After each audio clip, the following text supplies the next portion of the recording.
দিন কায়েমের কথা করলে কয় যে ওমা তা তো রাজনীতি করে। তোমার জন্য আমার কোনো আলোচনাই নাই, তুমি বুঝো নাই, তোমার জন্মও তুমি বুঝো নাই, তোমার আল্লাহ বানাইছে রাজনীতি করার জন্য। ইন্নী জাইলুন ফিল আরদে, খেলাফত ইটসেলফ এ পলিটিক্যাল ওয়ার্ড। তুমি রাজনীতি জানো না, তোমার কোন জিনে পয়দাশ দিছে, তোমার কোন মালাইকায় পয়দাশ দিছে? তোমার তো বানানো হয়েছে খেলাফতের জন্য। কথা কি বুঝো? তসবিহ পড়ার জন্য তোমার বানাইছে।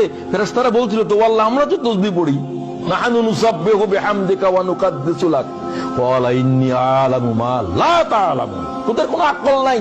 সুবহানাল্লাহ। খেলাফত কি জিনিস তোরা কি বুঝোস? তোদের কাজ হলো তসবিহ তাহলিল, এগুলোর ভিতরে থাক। আর তুমি এখন ওটাকে তসবিহ তাহলিলের ইবাদত বুঝছো, তোমার কি জন্য বানাইছে ওটা তুমি বুঝোও নাই। আমাদের এমন একজন ইমাম লাগবে যেটা রাজনীতি করে না, এর পিছনে নামাজই হবে না। নামাজ হবে না বলছি আমি। সে তো আসাধ্য তোর জাহেল।